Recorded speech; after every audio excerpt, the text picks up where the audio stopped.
నమస్తే. ఆంధ్రప్రదేశ్ రాష్ట్ర వాతావరణ శాఖకి స్వాగతం. నేను డాక్టర్ సగిలి కరుణసాగర్, వాతావరణ శాస్త్రవేత్త. ఈరోజు మనము సినాప్టిక్ కండిషన్స్ గమనించినట్లయితే ఉత్తర తమిళనాడు తీర ప్రాంతంలో వెంబడి ఉన్న వాయువ్య బంగాళాఖాతంలో ఒక ఉపరితల ఆవర్తనం 1.5 మరియు 3.1 కిలోమీటర్ల మధ్య విస్తరించి ఉంది. అదేవిధంగా తూర్పు పడమర ద్రోణి 1 కోస్టల్ కర్ణాటక నుండి మనకు దక్షిణ రాయలసీమ మీదుగా ఉత్తర తమిళనాడులో ఉన్నటువంటి ఈ ఉపరితల ఆవర్తనం వరకు 1.5 మరియు 3.1 కిలోమీటర్ల ఎత్తు మధ్యలో విస్తరించి ఉంది.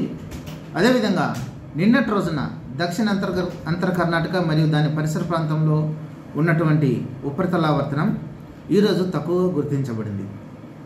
వీటి ఫలితంగా రాష్ట్రంకు ఉన్నటువంటి వాతావరణ సూచనలు మరియు హెచ్చరికలు గమనించినట్లయితే ఈరోజు రేపు మరునాడు అనగా ఆగస్టు 7, 8, 9 రోజులకు వాతావరణ సూచనలు గమనించినట్లయితే తేలికపాటి నుండి ఒక మోస్తరు వర్షాలు అలాగే ఉరుములతో కూడినటువంటి జల్లులు మనకు కోస్టల్ ఆంధ్రప్రదేశ్లో కొన్ని చోట్ల నుండి అనేక చోట్ల సంభవించే అవకాశం ఉంది. అదేవిధంగా రాయలసీమలో తేలికపాటి నుండి ఒక మోస్తరు వర్షాలతో పాటుగా ఉరుములతో కూడినటువంటి జల్లులు మనకు రాబో 3 రోజులు కూడా అనేక చోట్ల సంభవించడానికి అవకాశం ఉంది.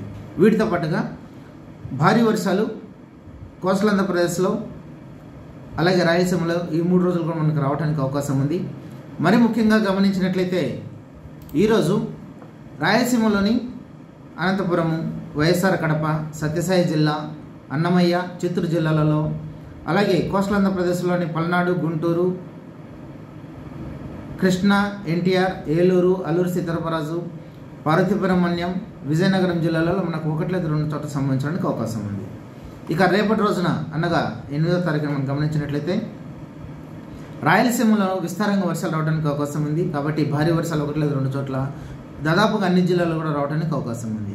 ఇక కోస్టల్ ఆంధ్రప్రదేశ్లో చూసినట్లయితే ఎక్కువగా నెల్లూరు, ప్రకాశం, పల్నాడు ఈ జిల్లాలలో మనకు 1 లేదా 2 చోట్ల సంభవించడానికి అవకాశం ఉంది. ఇక ఎల్లుండి అనగా 9వ తారీఖున మనకు భారీ వర్షాలు రాయలసీమలోని కర్నూలు, అనంతపూర్, సత్యసాయి, అన్నమయ్య, చిత్తూరు, తిరుపతి జిల్లాలో 1 లేదా 2 చోట్ల సంభవించడానికి అవకాశం ఉంది. అలాగే రాబో 3 రోజులు కూడా రాయలసీమ మరియు కోస్టల్ ఆంధ్రప్రదేశ్లో ఉరుములతో కూడినటువంటి మెరుపులు కూడా సంభవించడానికి అవకాశం ఉంది. అలాగే బలమైన గాలులు గంటకు 30 నుండి 40 కిలోమీటర్ల వేగంతో కోస్టల్ ఆంధ్రప్రదేశ్ మరియు రాయలసీమలో వీచేదానికి అవకాశం ఉంది. కాబట్టి ప్రజలు అప్రమత్తంగా ఉండాలని హెచ్చరికలు జారీ చేస్తున్నాం. మరి ముఖ్యంగా భారీ వర్షాలు ఎక్కడైతే మనం ఎక్స్పెక్ట్ చేస్తున్నామో ఆయా జిల్లాలలో లోతట్టు ప్రాంత వాసులు తగిన జాగ్రత్తలు తీసుకోవాలి.